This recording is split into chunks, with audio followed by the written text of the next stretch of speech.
think that we ought to change our town slogan. The backyard has taken out my azaleas and destroyed my bird bath. When you talk like that, it makes them all take us less seriously. Did you just say UFO? Seeing the movies, you know what happens to these guys when they fall apart. Okay. How can you say that when you're buying apples for an alien? Thank you for the picture.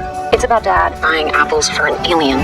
Jules' director swore this scene was cut, but we found it.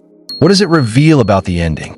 You won't believe your eyes. The film begins with an elderly man named Milton, around 80 years old, who lives alone after the death of his wife.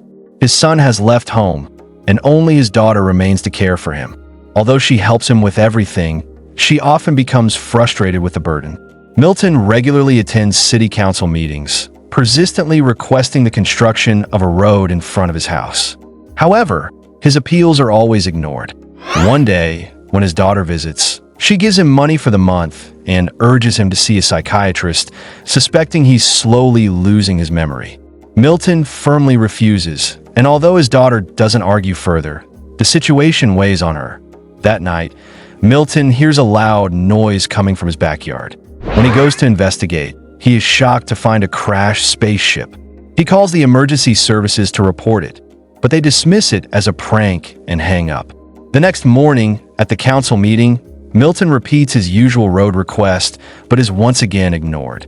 Later that evening, he hears more noises from his backyard and discovers an injured alien with pale white skin lying on the ground. He tries to call his daughter, but can't get through. Frustrated and disheartened, he returns to the council the next day. During that meeting, his neighbor, a writer, presents her new book promoting intergenerational conversations to combat loneliness among the elderly. The council supports her idea to place posters around the city. Encouraged, Milton steps forward again, this time claiming that an alien spaceship has crashed in his backyard, destroying his garden. His claims are met with disbelief and dismissal, further upsetting him. As he leaves, his neighbors, the writer, and a singer scold him for making such bizarre claims, fearing it will damage the credibility of elderly people. Assuming the alien had died, Milton checks the garden again, but finds it still alive, though severely injured. Feeling compassion, he covers it with a blanket and gives it water. The next morning, Milton sees the alien still sitting outside and invites it into his home, offering it food.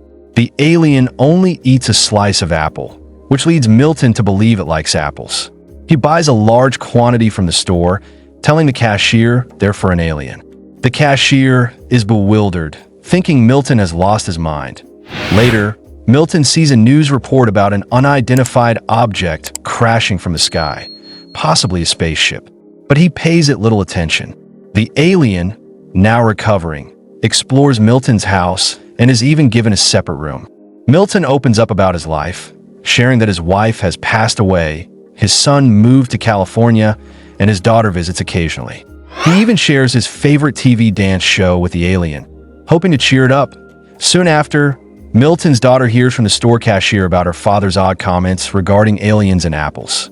Concerned, she rushes to Milton's house and insists that he see a psychiatrist.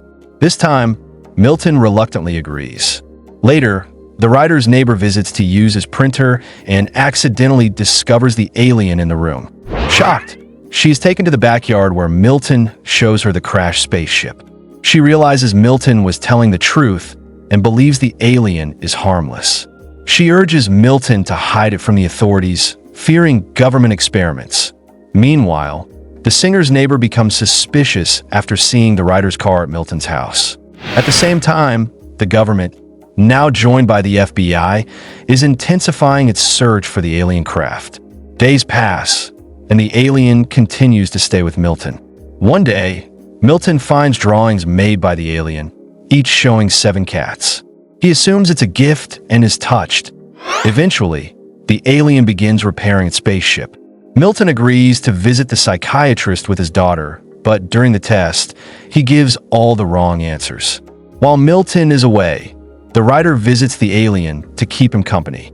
She shares her own story about her daughter moving away and her longing to meet her grandson. The psychiatrist, after hearing Milton's condition and alien talk, concludes that Milton may need constant supervision or should move to a nursing home. Upset, Milton vents to his daughter and withdraws. The writer tries to comfort him, but Milton is too disheartened to respond. Later, Milton opens up to the alien, confessing that he feels like a failure as a father since his children have distanced themselves from him. That night, he calls his son in hopes of reconnecting, but the call ends with no response, leaving him heartbroken. The next day, the writer gives the alien a t-shirt and affectionately calls him Jules, which is also the film's title. The singer, watching TV, sees a reward being offered to anyone who reports the location of the crashed spaceship. She recalls Milton's earlier statements and sneaks into his house, where she finds Jules. Though Milton is hesitant, he lets her in. He also shows her the alien's cat drawings, prompting her to speculate that the alien may need 7 cats for some purpose. Soon, Jules brings a dead cat into the house, confirming the theory. Milton contacts his daughter, who works at an animal hospital, asking where they buried dead cats. Alarmed by his strange request, she refuses to answer. Meanwhile, Milton and the writer accidentally run over a cat and collect its body.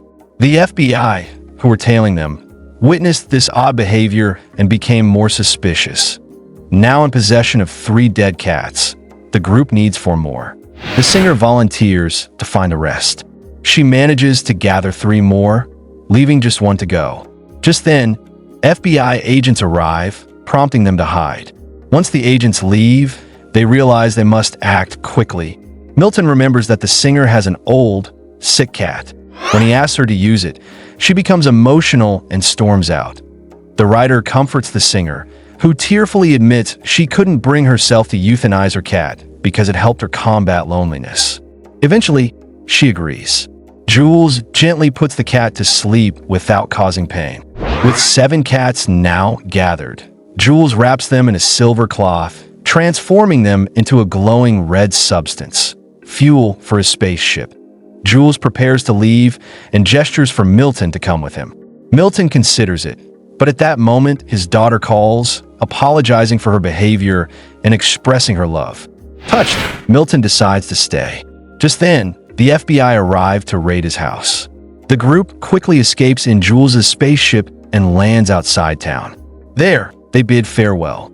Jules thanks them, and they thank him in return for changing their lives. Milton hugs him one last time, choosing to remain with his family. Days later, the 3 friends often gather at Milton's home.